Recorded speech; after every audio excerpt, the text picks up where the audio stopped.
નમસ્તે. હું ઇમરાન ખેડાવાલા, ધારાસભ્ય જમાલપુર ખાડિયા. છેલ્લા 2017થી 2026 સુધી જમાલપુર ખાડિયાના ધારાસભ્ય તરીકે હું સેવા આપી રહ્યો છું. અચ્છા, આપણે જે રથયાત્રા નીકળે છે દર વર્ષે ઇમરાનભાઈ, અને દર વખતે જર્જરિત મકાનોને નોટિસો આપવામાં આવે છે, તો એના અનુસંધાનમાં તમે શું કાર્ય કરશો? ભગવાન જગન્નાથજીની રથયાત્રા આ વર્ષે પણ નીકળવાની છે અને 149મી આ રથયાત્રા છે. એટલે અમદાવાદ મ્યુનિસિપલ કોર્પોરેશન, સરકારી તંત્ર 2 મહિનાથી કામે લાગી જાય છે અને આખા રૂટના અંદર જ્યાં રથયાત્રા પસાર થાય છે એ તમામ રૂટનું નિરીક્ષણ કરતા હોય છે અને જે ખામીઓ હોય રોડના અંદર કે વિસ્તારની એ તમામ પૂરી કરતા હોય છે. આ વર્ષે પણ અમદાવાદ મ્યુનિસિપલ કોર્પોરેશન તરફથી આખા રથયાત્રા રૂટના ઉપર ખાસ કરીને જે ભયજનક મકાન આવેલા છે તે ભયજનક મકાનોને નોટિસ આપવામાં આવી છે.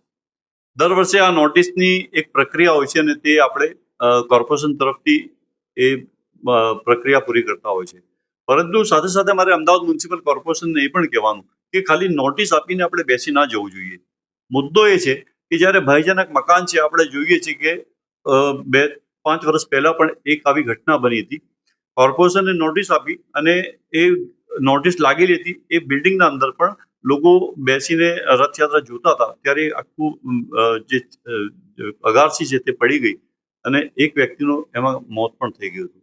ત્યારે આવી ઘટના ના બને તેના માટે કોર્પોરેશને નોટિસ સાથે સાથે એને રિપેરિંગ કરવા માટેની પણ જે પણ પ્રક્રિયા હોય તેના માટે કોર્પોરેશન તરફથી તેને સૂચના આપવી જોઈએ.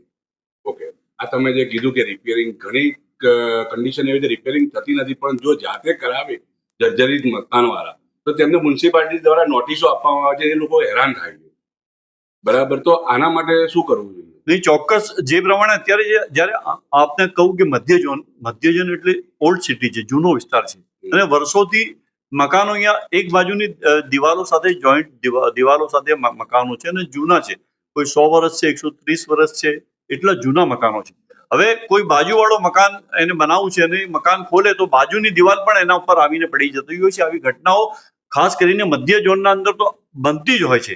ત્યારે મારે કોર્પોરેશનને અને અધિકારીઓશ્રીને એ કહેવાનું કે તમે આના માટે આખું એક મધ્ય ઝોન માટેનું એક અલગ વ્યવસ્થા ઊભી કરો કે જેથી કરીને લોકો પોતાનો ભયજનક મકાન છે ઉતારીને પાછું બનાવી શકે.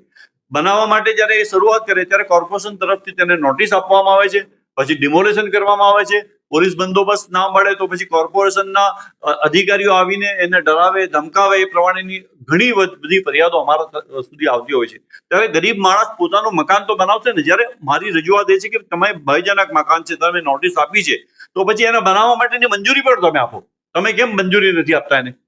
તમે આ બાબતમાં જે લોકો મકાન બનાવવા માંગે છે, ડરના માહોલમાં જીવે છે, તેની ક્યાં ક્યાં રજૂઆત કોઈ જગ્યાએ કરી છે, ખરી, અથવા કરવાની કોઈ? નહીં, આપને કહું કે મધ્ય ઝોનના અંદર જ્યારથી હું કોર્પોરેટર હતો અને અત્યારે હું ધારાસભ્ય છું, મધ્ય ઝોનના અંદર ઘણી બધી એવી જે ફરિયાદો છે જે એના માટે કોર્પોરેશન અને રાજ્ય સરકારે તેના જે બાયલોસ છે એ સુધારવાની જરૂર છે. અહીંયા મધ્ય ઝોનના અંદર ગામતળની જગ્યા છે. ગામતળના અંદર જગ્યાના અંદર તમારે પ્લાન મંજૂર કરાવવા માટે ખાસ તો એક તો તમારે અહીંયા મોન્યુમેન્ટ પણ ખૂબ છે, હેરિટેજ બિલ્ડિંગો છે. હેરિટેજ બિલ્ડિંગોની હું સમજુ સંખ્યા બતાવું તો 2200થી વધારે હેરિટેજ બિલ્ડિંગો અહીંયા જેને સિમ્બોલ કોર્પોરેશન આપેલા છે એવી 2200 હેરિટેજ બિલ્ડિંગો છે. અને ખાસ કરીને આજે અમદાવાદ શહેરને હેરિટેજનો જે દરજ્જો મળ્યો છે એ મધ્ય ઝોનના જે મંદિર છે, મસ્જિદ છે, ગિરજાઘર છે, ચર્ચ છે, એ ઐતિહાસિક જે 300 વર્ષ 500 વર્ષ જૂના છે એના કારણે આજે આપણને અમદાવાદ શહેરને હેરિટેજનો દરજ્જો મળ્યો છે. ઇમરાનભાઈ, મેં સવાલ એમ કર્યો, તમે આગળ કોઈ જગ્યાએ રજૂઆત કરી છે આના બાબતમાં? કોઈ જગ્યાએ? ચોક્કસ. કઈ જગ્યાએ તમે કરી છે? મારે જ્યારે વિધાનસભાના અંદર જ્યારે સત્ર ચાલતું હતું એ દરમિયાન પણ મેં આ રજૂઆત કરી ચૂક્યો છું કે મધ્ય ઝોન માટે તમે અલગથી એક કાયદો બનાવો જેના માટે લોકો કાયદેસર મકાન બનાવી શકે. આજે કાયદેસર મકાન બનાવવું હોય તો પણ કોર્પોરેશનના અંદર એટલા બધા નીતિ નિયમો બનાવેલા છે જૂના, જેના કારણે પ્લાન મંજૂર થતા નથી. પ્લાન મંજૂર નથી થતા જેના કારણે લોકો ગેરકાયદેસર મકાન બનાવે. એમાં પછી આરટીઆઈ કરવા વાળા લોકો હોય, તોડબાજ હોય, એ લોકો ઘૂસીને પછી એ લોકો જે મકાન બનાવે છે તેને હેરાન કરે છે, હેરાન કરતા હોય. આજે અલગ અલગ જગ્યાએ ફાઇલ ફરવી પડે આ લોકોને. એના માટે સિંગલ ક્લિયરન્સ વિન્ડોનું કરે તો કેવું સારું રહે કે એક જ જગ્યાએ બધું ક્લિયર થઈ જાય. આ વિશે તમારું શું કહેવું? સરકારને વિધાનસભામાં અને કોર્પોરેશનમાં જ્યારે સંકલન સમિતિની અને કલેક્ટરની મિટિંગના અંદર પણ મેં વાત કરી છે કે જે પ્રમાણે વિન્ડો વન વિન્ડો સિસ્ટમના અંદર જે પ્રમાણે દરેક પ્લાન મૂકો તો ત્યાં મંજૂર થઈ જવા જોઈએ. આજે ગુજરાતના અલાવા બહાર મહારાષ્ટ્રમાં તમે જાઓ તો મહારાષ્ટ્ર છે, બીજા રાજ્યના અંદર તમે જાઓ તો એ ત્યાં સિસ્ટમ છે. અમદાવાદ શહેરના અંદર ખાસ કરીને અમદાવાદ આજે એટલું મોટું અમદાવાદ શહેર છે. ગુજરાતની વાત કરું કે રાજકોટ હોય, સુરત હોય, વડોદરા હોય, દરેક જગ્યાએ આ પ્રમાણેની સિસ્ટમ હોવી જોઈએ, પણ અત્યારે આ સિસ્ટમ આપણા ત્યાં નથી. એ સિસ્ટમને ડેવલપ કરવા માટે કોર્પોરેશને એના માટે અલાયદું આખું તંત્ર ઊભું કરવું જોઈએ, જેથી કરીને લોકોને હેરાનગતિ ના થાય. વિધાનસભામાં બી રજૂઆત કરી ચૂક્યો છું. સંકલન સમિતિની, કલેક્ટરની દરેક મિટિંગોના અંદર મારી આ રજૂઆત હોય છે કે લોકો ગેરકાયદેસર બાંધકામ ના કરે, પણ તેને કાયદેસર બનાવવું છે તેના માટેની વ્યવસ્થા તો કોર્પોરેશને કરવી જોઈએ ને. જે આજે કોને પોતાનું ઘર હોય એ ઘર એક સપનું હોય છે એ લોકોનું કે ભાઈ મારો પરિવાર મોટો થયો છે, મને અત્યારે 2 માળની જરૂર છે, તો 2 માળનું એ મકાન બનાવતો ત્યારે કોર્પોરેશન તેને રોકે છે અને જે નિયમ પ્રમાણે એ નથી બનાવી શકતો. આજે 50 માળનું મકાન હોય, તમને આ સિટી કોર્ટ વિસ્તારની વાત કરું કે 50 માળનું મકાન હોય તો તમે પ્લાન મંજૂર કરાવો તો તેને 30-35 વારના અંદર બાંધકામ મળે, 15 વાર તેને જગ્યા છોડવી પડે. હવે સિટીના અંદર એટલી મોટી જગ્યા જ નથી હોતી કે તમે પ્લાન કરીને મંજૂર કરીને બનાવી શકો.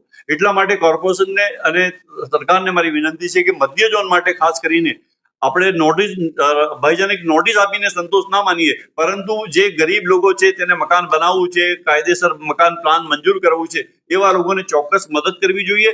અને જ્યારે હેરિટેજ મકાનો છે તો હેરિટેજ મકાનોને ડેવલપ કરવા માટે કોર્પોરેશન તરફથી જે ફંડ આપવામાં આવે છે એ ફંડના અંદર પણ લોકો ફંડ નથી લઈ શકતા. એટલા માટે લઈ નથી શકતા કે એના નિયમો એટલા હાર્ડ બનાવેલા છે, એટલા મોટા, એટલા કાયદા એટલા કડક બનાવેલા છે, જે ફંડ ઉપયોગમાં જ નથી આવતું.